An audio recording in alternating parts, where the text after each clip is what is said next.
Hola, yo soy Pedro Gutiérrez, estudiante de medicina, y hoy te quiero presentar un tema muy importante relacionado a la salud masculina, que es la azoospermia. Y este es un tema que genera mucha preocupación de infertilidad en los hombres. Y en breve te estaré dando toda la información que necesitas saber. Para comenzar, tenemos que definir qué es la azoospermia. La azoospermia es una alteración de la calidad del semen que se caracteriza por la ausencia total de espermatozoides en el eyaculado. También podemos decir que el semen es un líquido de consistencia viscosa y color blanquecino, el cual está compuesto por espermatozoides, además de varias secreciones producidas en las estructuras del aparato genital masculino que se mezclan en el momento de la eyaculación. Si tomamos la población general, uno de cada 200 hombres es azospérmico. Uno no se da cuenta de ello en el momento, sino cuando intenta ser padre. Pasa el tiempo y no lo logra. De allí donde el hombre se comienza a preocupar y va al especialista. Y este le manda una serie de parámetros o recomendaciones que debe seguir para saber si es azospérmico o no, o y qué tipo de azoospermia tiene. Aproximadamente la azoospermia es la causa entre el 3% y el 10% de los casos de esterilidad masculina. Aunque es una de las causas de infertilidad más extrema, la reproducción asistida ofrece posibilidades para poder tener hijos igualmente. Y aquí te voy a contar un poco sobre los tipos de azoospermia que existen y qué tratamiento debes seguir para poder tener hijos. Ahora te hablaré un poquito sobre la anatomía del aparato reproductor masculino. Lo que vemos en el hombre es el pene y el escroto.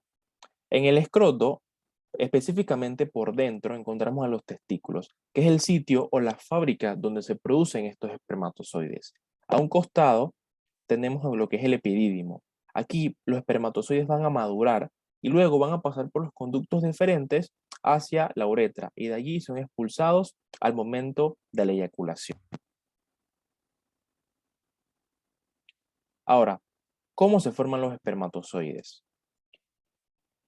Ya te mencioné que los testículos es el sitio donde se fabrican los espermatozoides. Específicamente, si hacemos zoom dentro de ellos, vamos a notar una serie de tubos conocidos como los túbulos seminíferos.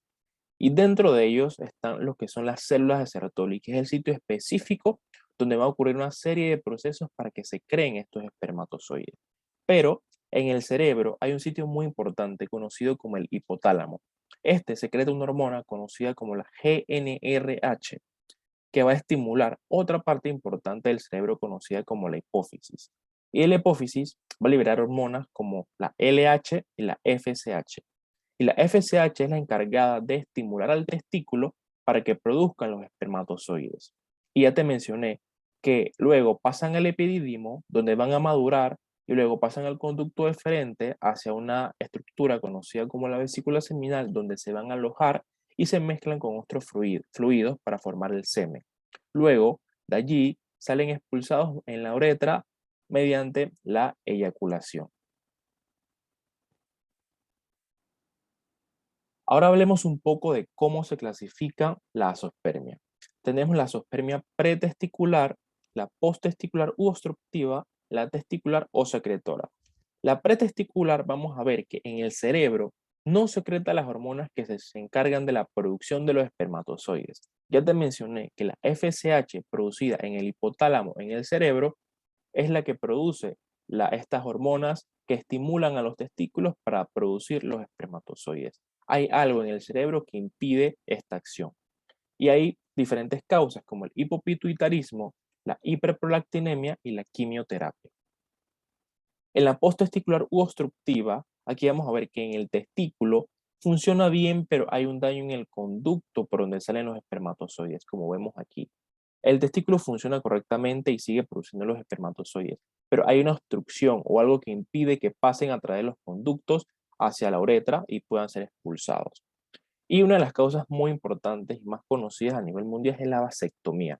Se dice que alrededor de 500.000 hombres en Estados Unidos se someten a una vasectomía y luego se arrepienten. Lo que producen o lo que quieren hacer es luego revertir esa vasectomía para poder lograr tener hijos. También otras causas importantes como el traumas, infecciones, tumores y la genética. En la testicular o secretora vemos que el conducto por donde salen los espermatozoides funciona bien, pero no se producen los espermatozoides en el testículo. Aquí ya hay un problema directamente en el testículo o de la fábrica de esos espermatozoides. Hay algo que impide a esos testículos generar o producir esos espermatozoides, pero el conducto funciona correctamente. Algunas causas muy importantes conocidas como la genética, nacer con una malformación genética que te impide que los testículos formen esos espermatozoides, radiación, quimioterapia, tóxicos y el 70% de las causas de la azoospermia testicular o secretoria no se conoce. También están los síndromes genéticos relacionados a un 10%. Ahora hablemos de cómo puedes saber si tienes azoospermia. Lo primero que debes hacer es consultar a un especialista o un médico. Entonces, él te va a hacer una serie de preguntas mediante una historia clínica, donde te va a preguntar sobre los antecedentes reproductivos, la duración de la infertilidad y las comorbilidades, para saber si tienes otras enfermedades como la hipertensión, diabetes mellitus, asma, enfermedad renal crónica, entre otras. Es muy importante que seas sincero y seas muy abierto con tu médico profesional, ya que para saber ello tiene que conocer estas preguntas, conocer más de ti para saber si tienes azoospermia o no y qué tipo tienes. En el examen físico, el médico te va a evaluar el área del escroto, el tamaño y la consistencia. Va a buscar quistes o masas o alguna normalidad que se pueda ver a simple vista o mediante la palpación. O si no, te van a mandar a hacer pruebas complementarias. Una de ellas es la determinación de la hormona FSH. Como te mencioné, esta es una hormona producida en el cerebro muy importante para estimular los testículos para que producen los espermatozoides. Puedan que estén disminuidas y aquí radica la causa de ello. La biopsia testicular para buscar específicamente una muestra del testículo, espermatozoides si son viables o no. Las pruebas genéticas para saber si tienes un síndrome genético muy relacionado a algo que te impida generar estos espermatozoides. Y una ecografía buscando anormalidades por un método de imagen de los testículos donde se va detalladamente toda la anatomía de ellos. Y muy importante, las pruebas del espermiograma. Aquí este es un análisis del semen que aporta mucha información sobre la morfología de los espermatozoides que ya te estaré hablando un poquito más adelante. Ahora hablemos de cómo debes prepararte y cómo se interpreta el espermograma.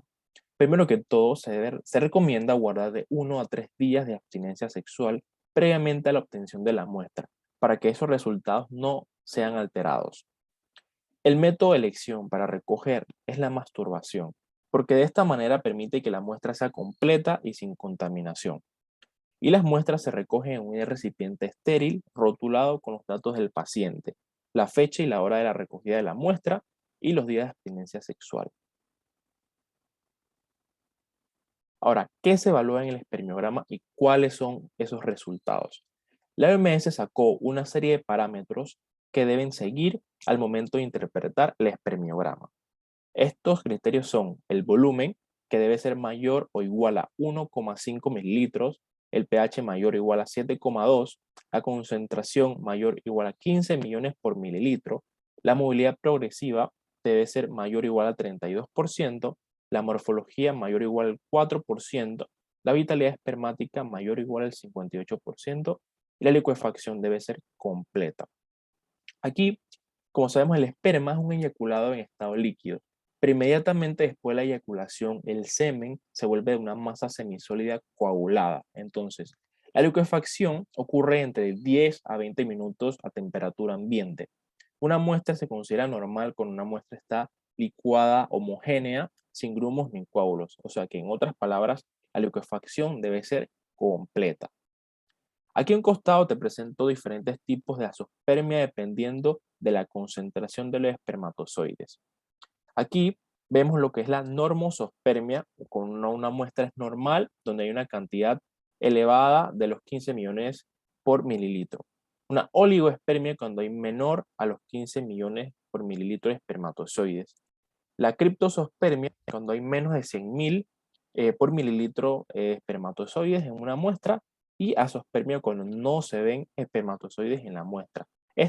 Son muestras al microscopio. Y ahora pasemos al tratamiento de la azoospermia. Aquí lo podemos dividir en quirúrgico y no quirúrgico. En quirúrgico destacamos lo que es la reversión de la vasectomía. Muchos pacientes, como te mencioné, se someten a una vasectomía pero luego se arrepienten y está la opción de revertirla para poder que tengan hijos en el futuro. La vasostomía es una microcirugía que consiste en detener esa obstrucción que impide que los espermatozoides pasen por el conducto en los testículos. La electroeyaculación es un método de estimulación a los testículos para que secreten espermatozoides y poder ser eyaculados.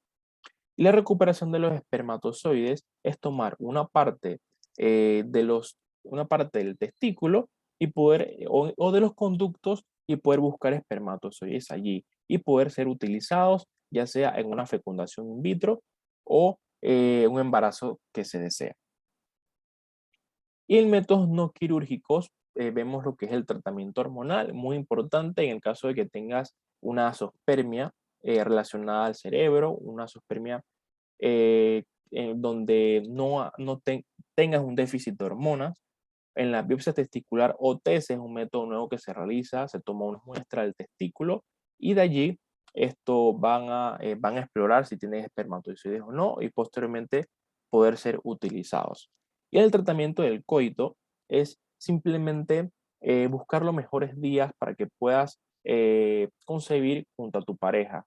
Se recomienda 3 días cercanos a la ovulación. Son los días más fértiles donde tu pareja pueda salir embarazada. Y también se recomienda estos diferentes métodos de higiene, por ejemplo, el uso de lubricantes que no sean muy artificiales, eh, especialmente que sean naturales, para evitar que sufran esos espermatozoides y no se produzcan. Y los corticoides, en el caso de que tu médico se dé cuenta de que tengas una enfermedad que esté atacando al testículo o a los espermatozoides, conocidas como la infertilidad inmunitaria.